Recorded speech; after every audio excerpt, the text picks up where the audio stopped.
Olá, pessoal, sejam muito bem-vindos ao seu Primeira Hora, o nosso Morning Call aqui da Liberta Investimentos, onde a gente comenta sobre o panorama geral dos mercados e o que esperar para o dia atual. Hoje, primeiríssimo dia de dezembro de 2022, nosso primeiro dia do último mês do ano. E aqui comigo, Felipe Nogueira, nosso assessor aqui da Liberta Investimentos. Bem-vindo, Felipe. Bom dia, pessoal. Bom dia, Thay. Tudo bem? Tudo certo. Bom, vamos comentando aí sobre dois assuntos que eu diria que estão já norteando os mercados nessa manhã e nortearam também ontem no final da tarde, tá? Primeiro, a gente teve fala aí do Powell falando que realmente vai ter uma redução na velocidade do ciclo de aperto monetário, então de novo, né, provavelmente na próxima reunião a gente já vai ver essa redução, um aumento apenas de 0,50 na taxa por lá, e que sim, essa taxa pode acabar em patamares maiores do que o esperado anteriormente. Isso foi positivo para os mercados, foi mais uma sinalização.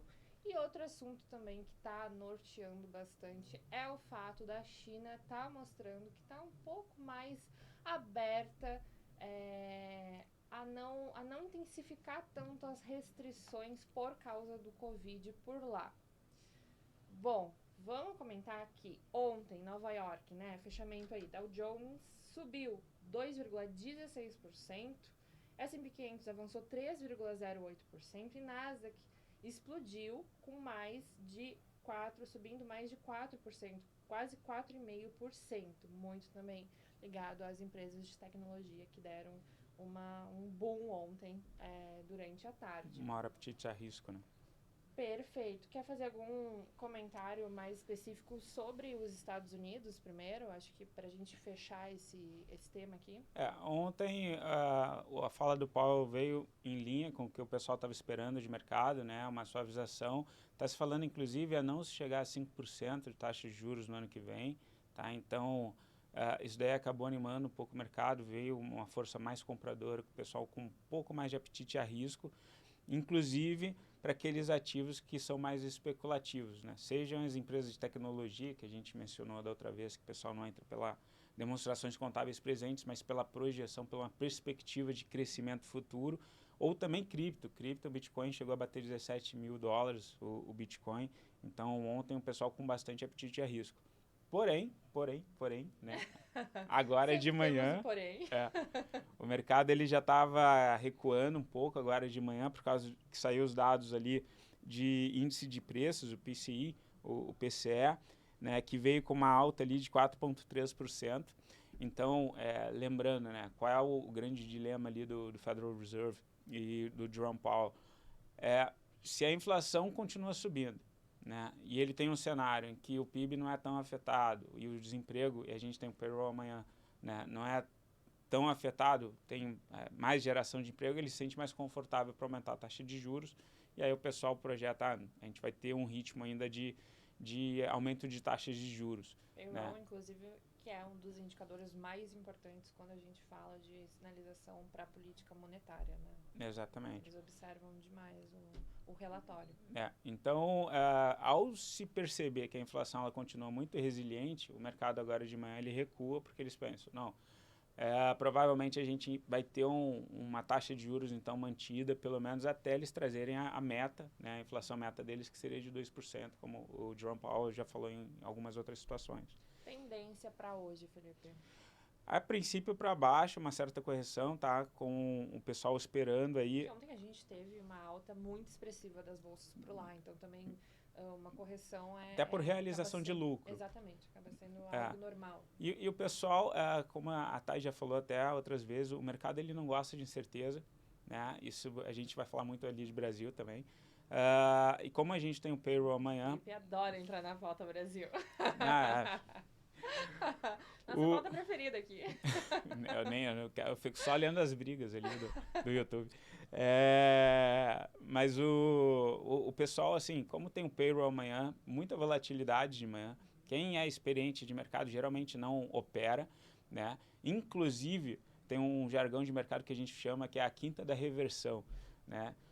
Na quinta-feira a gente já tem um movimento na parte da tarde, que é o pessoal vendendo as posições de lucro na semana, né? Por quê? Porque se você tem D+2 para liquidar esse dinheiro na conta, o pessoal não quer passar o fim de semana comprado, principalmente num cenário tão duvidoso, né? Tão incerto que a gente está vivendo. O pessoal realiza as posições na quinta, tem essa quinta da reversão, essa realização de certas posições, né? Que o pessoal fechando alguns lucros, por exemplo, e para ter esse dinheiro para segunda-feira. Perfeito. Bom, entrando em Europa, agora a gente tem bolsas em alta por lá, também, de novo, esses dois cenários aí, tanto muito puxado pelos Estados Unidos, muito também puxado pela Ásia, pelas notícias positivas, de certa forma, que a gente acompanhou aí no último dia lá da Ásia. Já falando em Ásia, o índice Nikkei subiu quase 1%, 0,92%. O principal índice da China subiu 0,45% e o índice de Hong Kong subiu 0,75% nessa madrugada. A gente teve, então, bolsas positivas por lá. Foi um engraçado movimento que teve do governo chinês, depois que a gente teve as manifestações pesadas, né, no fim de semana. Acabou comentando aqui durante toda a semana. Com mais de 1.000 presos, enfim. Inclusive o pessoal pedindo a renúncia, né, do atual presidente, o Xi Jinping, veio agora a público, o vice-presidente, aparentemente numa tentativa de tentar amenizar, proteger a imagem até do atual presidente. Isso. E esse vice-presidente falando na suavização de medidas, né, contra o Covid-19. Obviamente, o mundo inteiro olha para isso com olhos positivos, até porque a gente também comentou durante toda a semana que essas restrições poderiam aí acarretar numa diminuição considerável da atividade econômica global todo, né? Perfeito. Né? Perfeito. Commodities, então, a gente tem tanto petróleo, Brent como WTI estavam em queda, né? E o minério de ferro aí fechando em queda também, tá? Bom, falando de commodities, agora que a gente comentou commodities, já entrando em Brasil, ontem a gente fechou com uma alta de quase 2%. Não tenho aqui exatamente a alta que foi, mas foi quase 2%, muito puxado por Vale e Petrobras novamente. Ontem a gente teve uma sinalização ali referente à PEC, tá?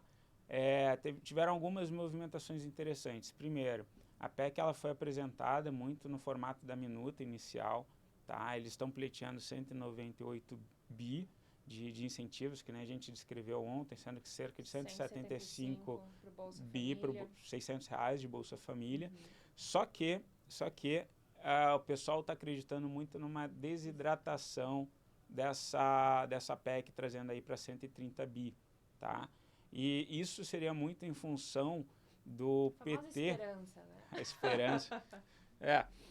Mas do PT não ter cooptado grande parte do centrão, né? Mas chegou-se a uma situação de negociatas, muito em função ali dos ministérios, né, anunciados pelo PT, tá? E gerou, inclusive, uma reação do presidente Jair Bolsonaro, que foi a de cortar a verba, tá, que estava lá apontada para o tal orçamento secreto ou emendas de relator. Eu não sei como que a mídia vai tratar com essa expressão agora, né? Mas, enfim, o Bolsonaro, o que ele fez? Né? Ele cortou o dinheiro que estava sendo destinado para as emendas de relator, né, fazendo com que esses recursos eles fossem destinados à alocação obrigatória estabelecida pelas leis orçamentárias. Né? E isso daí acaba enfraquecendo um pouco o centrão e piora a situação do PT, porque agora o PT vai ter que negociar e repor essa verba junto ao centrão para conseguir avançar nas negociações. É mais ou menos essa situação. Perfeito. Comentando um pouquinho, o dólar abriu em queda de 0,30%.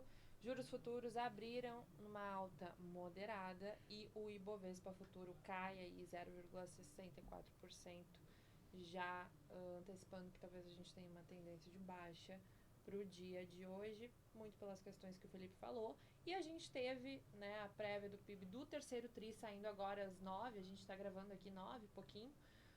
Essa prévia saiu agora às 9 da manhã, que era o dado mais importante para o dia de hoje, tá? E o PIB aí variou 0,4% no terceiro trimestre. Então, uma desaceleração comparado, né, ao último tri. Lembrando, essa semana também a gente teve o número de desemprego também caindo, tá? Segundo o IBGE, a gente foi para níveis ali de 8,7%, então um número positivo para a população também, né? Apesar de que a gente não espanta aquele cenário, a gente não descarta aquele cenário para 2023 muito desafiador, né? Com China tendo problemas, ainda apresentando números econômicos ruins, né? E a gente sempre ressalta que a gente tem uma dependência muito grande. Ainda se fala em recessão nos Estados Unidos também, recessão na própria Europa, né? Que a gente já estava vendo aí uma prévia disso. Então a gente espera, assim, um cenário desafiador para 2023. E já antecipando aqui que a gente vai ter alguns conteúdos bacanas aí da Liberta Investimentos sobre o que esperar para os seus investimentos no ano que vem. Eu acho que esse talvez seja um dos conteúdos mais esperados atualmente. Porque realmente o cenário é um pouco assustador, assim. O que fazer com seus investimentos em 2023? E aí?